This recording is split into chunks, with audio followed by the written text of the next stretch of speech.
నిర్గమకాండం 22:9. ప్రతి విధమైన ద్రోహమును గూర్చి అనగా ఎద్దును గూర్చి, గాడిదను గూర్చి, గొర్రెను గూర్చి, బట్టను గూర్చి, పోయిన దానిని ఒకడు చూచి ఇది నాదని చెప్పిన దాన్ని గూర్చి ఆ ఇద్దరి వ్యాజ్యము దేవుని యొద్దకు తేబడవలెను. దేవుడు ఎవని మీద నేరము స్థాపించునో వాడు తన పొరుగువానికి రెండంతలు అచ్చుకొనవలెను. రైట్. నౌ కొన్ని చూడండి, గాడ్ హ్యాస్ గివెన్, కొన్నేమో దేవుడు మనసాక్షికి విడిచిపెట్టాడు, చాలా మటుకు అన్ని మనసాక్షికే. కొన్నేమో ప్రజలకి విడిచిపెట్టాడు. దేవుడు వాళ్ళకు కూడా ఇచ్చాడు, ఓకే మీరు జడ్జి చేయండి. హీ హాజ్ అపాయింటెడ్ డిపార్ట్మెంట్స్ని పెట్టాడు అనమాట ఆయన. మీరు తీర్పు, నా చట్ట ప్రకారం తీర్పు తీర్చండి. కొన్ని విషయాలు చూస్తే ఆయన ఏమంటాడు, నా దగ్గరికి తీసుకొచ్చాను. ఇక్కడ చూస్తే బ్రింగ్ టు మీ అంటాడు. అంటే చూద్దాం, let's read this one more time, మళ్ళీ అబ్జర్వ్ చేద్దాం. 9. ప్రతి విధమైన ద్రోహమును గూర్చి అనగా ఎద్దును గూర్చి, గాడిదను గూర్చి, గొర్రెను గూర్చి, బట్టను గూర్చి, పోయిన దానిని ఒకడు చూచి ఇది నాదని చెప్పిన దాన్ని గూర్చి ఆ ఇద్దరి వ్యాజ్యము దేవుని యొద్దకు తేబడవలెను. అగండి, ఇక్కడ ఎవరిదైనా ఇప్పుడు ఒకటి పోయింది, ఇద్దరు కొట్టుకుంటున్నారు, ఇది నాది ఇది నాది. ఇక్కడ ఏంటి ఇప్పుడు ప్రూఫ్ ఏంటి అంటే ఇద్దరిలో ఒకళ్ళే రైట్ అవుతారు. సో మనం చూస్తే ఇలాంటి కేసు సాల్వ్ చేసింది సొలొమన్ చూస్తాం. ఓకే, అతనికి ఉండేటువంటి జ్ఞానంతో ఏమంటాడంటే, ఒక పిల్లోడిని 2 ముక్కలు చేసేయమన్నప్పుడు ఇద్దరు తల్లులు వస్తారు. ఇద్దరు తల్లులు వచ్చి, మా ఇద్దరికి పిల్లలు ఉన్నారు, చిన్న పిల్లలు. ఇప్పుడు ఒక పిల్ల చనిపోయింది, ఇప్పుడు ఈ పిల్ల నాది, కానీ ఈమెమో ఈ పిల్ల కూడా ఆమెదే అంటుంది, మీరే న్యాయం తీర్చండి అంటే, అప్పుడు సొలొమోన్ ఏమంటాడంటే, ఒక కత్తి తీసుకొని రండి అంటాడు.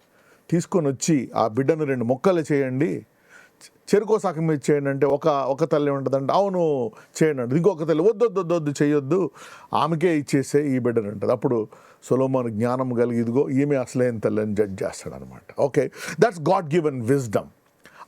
ఆ మాట చూసి అందరూ ఏమనుకుంటారంటే, ఓకే దేవుడు ఇతనికి జ్ఞానం ఇచ్చాడు, some are divine. Okay, that is అంటే అలాగా చూస్తే చాలు. చూడండి, ఇప్పుడు సాక్ష్యాలు ఉంటాయి. ఇక్కడ ఇద్దరు వచ్చి వాద్యం ఆడుతున్నారు, ఇది నాదంటే ఇది నాది.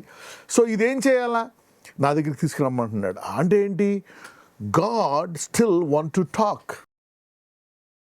దేవుడు ఇంకా మాట్లాడడానికి సిద్ధంగా ఉన్నాడు, వాళ్ళకి చెప్పడానికి సిద్ధంగా ఉన్నాడు. ఎవరికి, ఇదిగో ఇది వీళ్ళకి అని. యు సీ దట్ నా ద వాయిస్. అంటే అప్పుడు కూడా దేవుడు మాట్లాడి, ఇదిగో ఇది ఈ సహోదరుడిది, ఇది ఈ స్త్రీది, ప్రాబ్లమ్ సాల్వ్, పీరియడ్. ఇక చట్టం లేదు, ఓకే, న్యాయం లేదు, ప్రూఫ్ లేదు, రీసెర్చ్ లేదు, ఏమీ లేదు, just hear from God and solve it. అంటే ఏం తెలుస్తుంది, దేవుడు ప్రతి దాంట్లో ఇన్వాల్వ్ అయ్యి దాన్ని పరిష్కరించడానికి సిద్ధంగా ఉన్నాడు. God is ready to involve and solve every problem that you ever face. Okay, every problem. ఈరోజు దానికోసమే discernment, we are thinking of discernment. Okay, ఇవన్నీ మనం ఎందుకు చూస్తున్నామంటే, ఇవన్నీ చదవడం వల్ల డిసర్న్మెంట్ పెరుగుతుంది అనమాట. ఓహో, దేవుడు ఎలా తీర్పు తీరుస్తున్నాడు, ఎలాగా, ఈజ్ ఇంట్రెస్టెడ్ నా. అప్పుడప్పుడు అనుకుంటాం మనం, ఈజ్ గాడ్ ఇంట్రెస్టెడ్. దేవుడు చిన్నవి పట్టించుకుంటాడా, ఈ చిన్నవి పట్టించుకుంటాడా, అవి పట్టించుకుంటాడా, ఇందులో ఇన్వాల్వ్ అవుతాడు, ఇందులో నాకు న్యాయం జరుగుతుందా, ఇవన్నీ చేస్తాడా? నో. ఇక్కడ చూడండి, ఇక్కడ ఒకసారి మళ్ళీ చదవమ్మా. 9. ప్రతి విధమైన ద్రోహము గూర్చి. చూసారా, మనం ఎవరికైనా ద్రోహము చేసినా, ఎవరైనా మనకు చేసినా, so God want to justify it.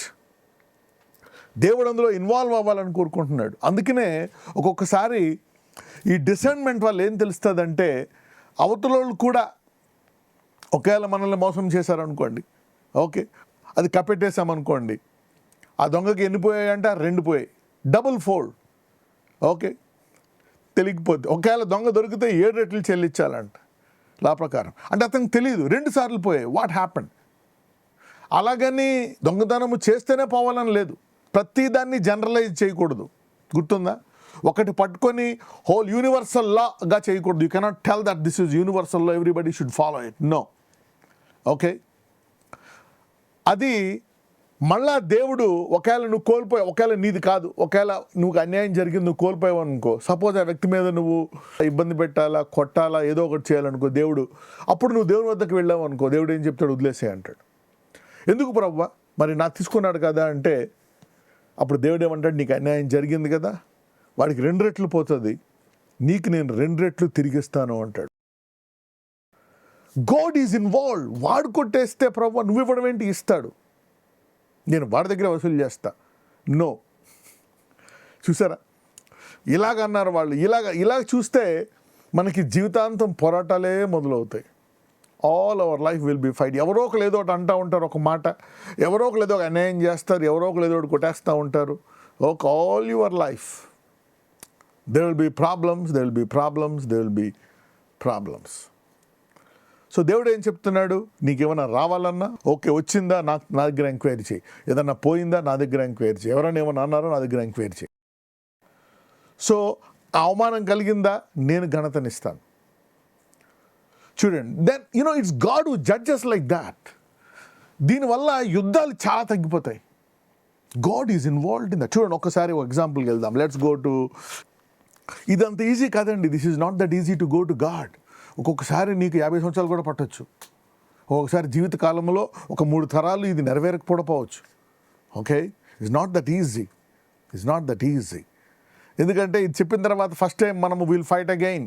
నిన్ను ఇబ్బంది పెట్టినటువంటి యూదులను, తాము యూదులము కాక యూదులని చెప్పిన వారిని నేను తిరుస్తానని కాదు, నిన్ను ఇబ్బంది పెట్టిన వారిని ఎలాగ నీ పాదంలో వద్దకు తీసుకొస్తానని చెప్తాడు. Let us see which church. 7 సంఘాల్లో ఒక సంఘానికి అనమాట. ఇక్కడ ఈయన ఈ సంఘం గురించి చెప్తున్నాడు అనమాట. చూద్దాం ఒకసారి 8 నుంచి చదవమ్మా. ప్రకటనలో చాప్టర్ 3 7 నుంచి చదువుదాం. ఫిలదెల్ఫియాలో ఉన్న సంఘపు దూతకు ఇలాగు రాయము.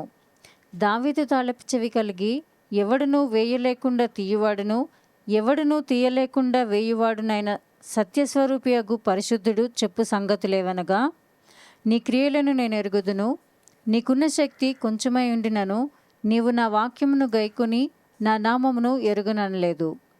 ఇదిగో, తలుపుని ఎదుట తీసియుంచి ఉన్నాను, దానిని ఎవడునూ వేయనేరడు. యూదులు కాకయే తాము యూదులమని అబద్ధమాడు సాతాను సమాజపు వారిని రప్పించెదను. వారు వచ్చి నీ పాదముల ఎదుట పడి నమస్కారము చేసి, ఇదిగో నేను నిన్ను ప్రేమించితినని తెలుసుకున్నట్లు చేసేది. You see, God is involved. నిన్ను వాళ్ళు ఇబ్బంది పెట్టారు 2 సంవత్సరాల ముందు, 3 సంవత్సరాల ముందు. మీ ఫాదర్ని ఇబ్బంది పెట్టారు, ప్రస్తుతం ఇబ్బంది పెడుతున్నారు. దేవుడు చూస్తున్నాడు. God wrote it down. అతన్ని తీసుకొచ్చి నిన్ను మోసం చేసి, నిన్ను ఇబ్బంది పెట్టి, నిన్ను కష్టాలు పెట్టిన వాళ్ళని తీసుకొచ్చి నీ పాదాల దగ్గర పడేస్తానంట. When God loves you, you cannot take it easy. When God loves you, he is involved in every area. దేవుడు నిన్ను ప్రేమిస్తున్నాడు అంటే నీ ప్రతి కష్టములో ఆయన పాలిభాగస్తుడై, అది నువ్వు చేసావా, ఆ తప్పు నువ్వు చేసావా, నిన్ను సర్దిద్దుతాడు ప్రేమతో.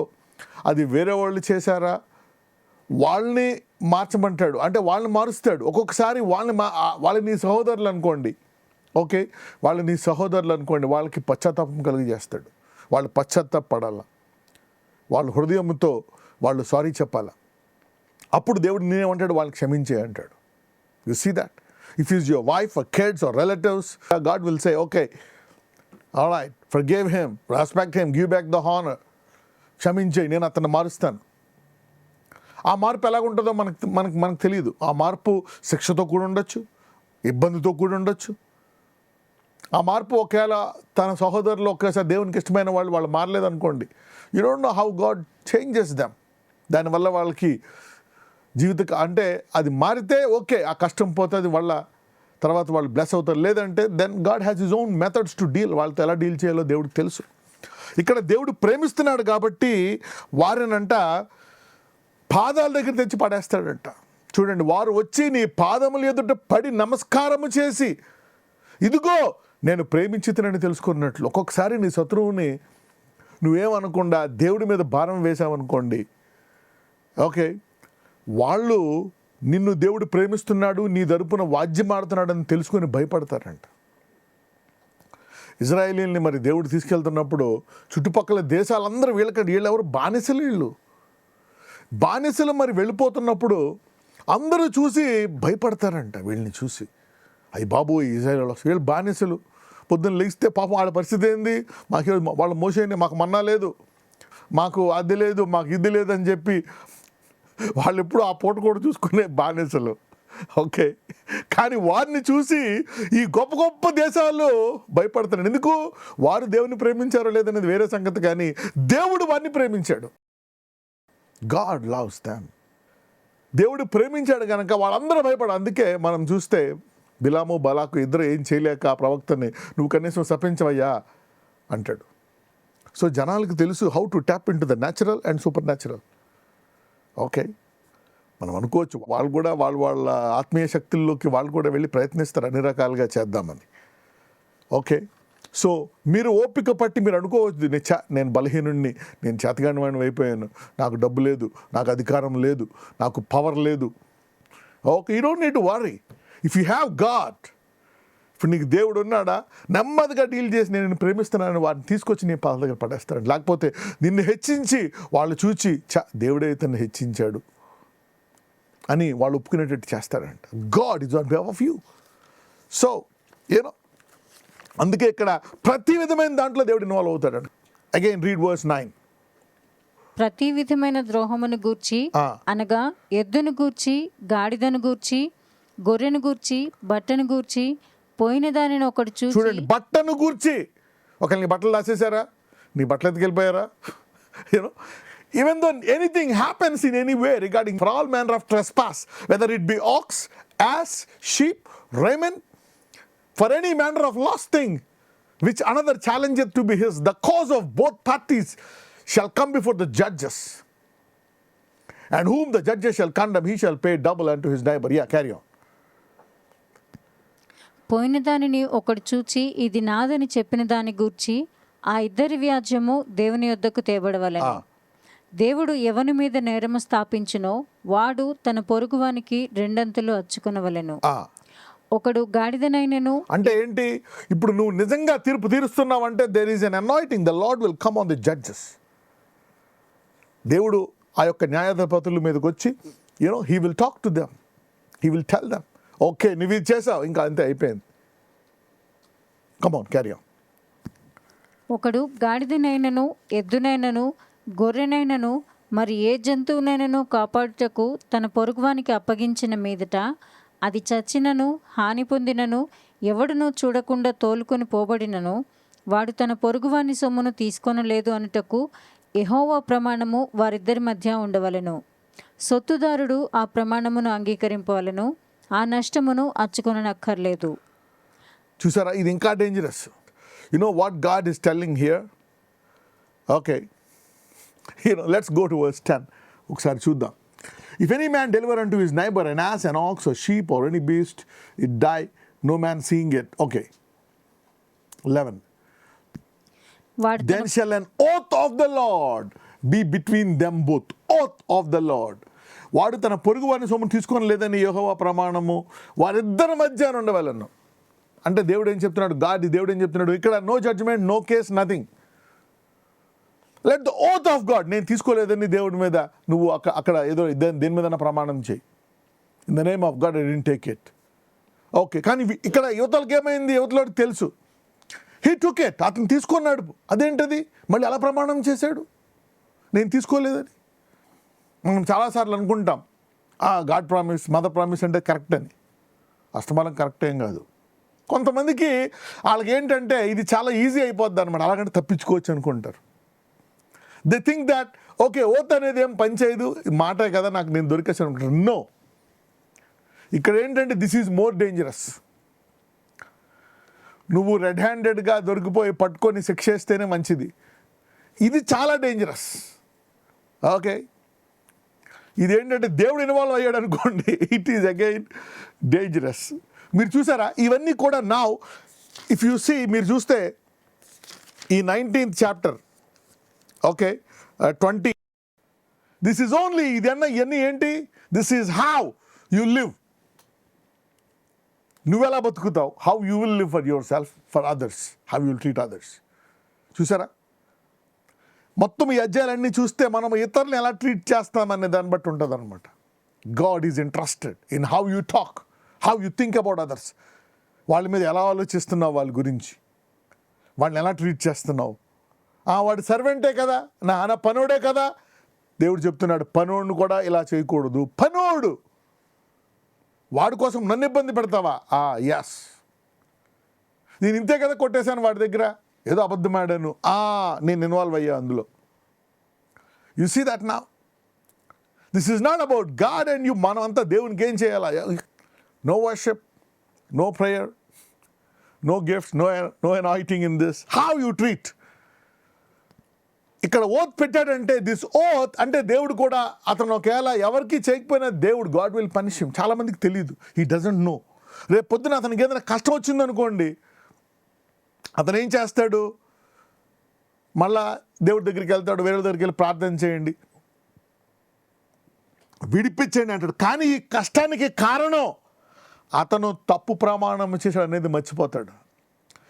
అది రేపు పొద్దున్న నువ్వు అలా చేశావు, అందుకోసమే ఈ కష్టం వచ్చిందని తెలుసుకోవడమే discernment, self discernment. Suppose the guy made an oath that in the name of God I did not do this. He did it and now he got a problem and now he's asking God to pray.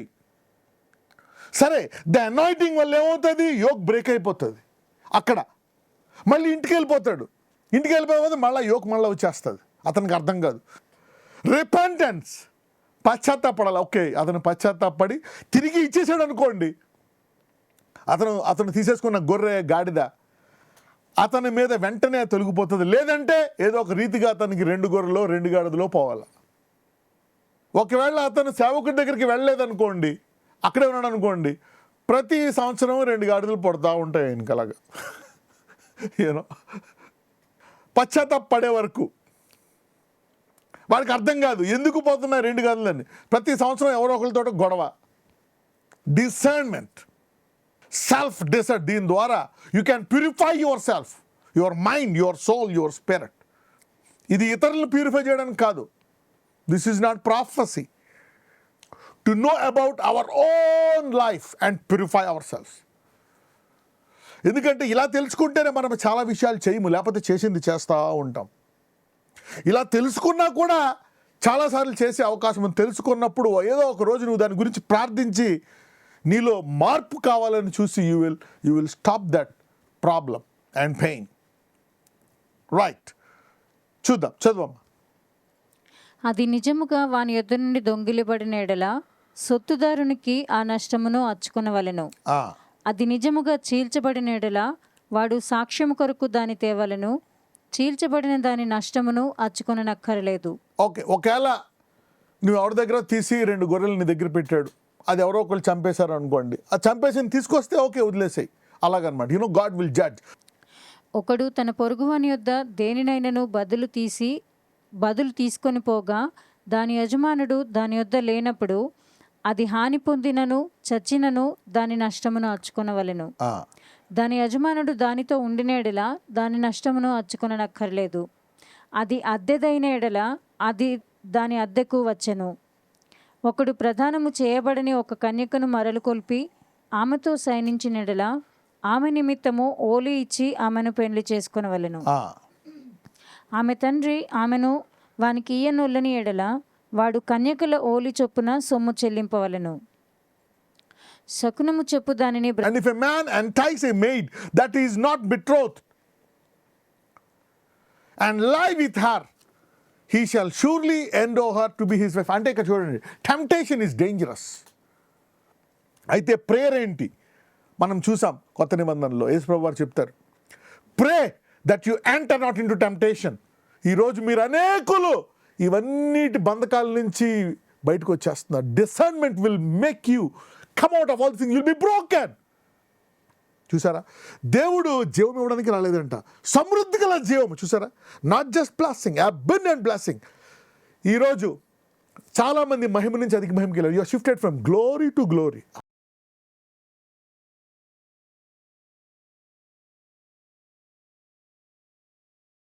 నజరేయుడైన యేసయ్య discernment, ఆ వాక్యాన్ని వారు అమలు చేసుకొని ఎలా ప్రవర్తించినటువంటి జ్ఞానము పొందుకునే కృప దయచేయండి lord. Let them now know and solve many problems. Let them stop death, stop sickness, stop pain, stop poverty. అయ్యా దీనివల్ల వాళ్ళ మరణాన్ని ఆపి, వ్యాధులను ఆపి, ఇబ్బందులను ఆపి, కష్టాలను ఆపి, అనేకమైనవి ఆపుకొని సమృద్ధి గల జీవము జీవించే కృప తెచ్చమని ప్రార్థిస్తున్నాము తండ్రి. ఆమెన్.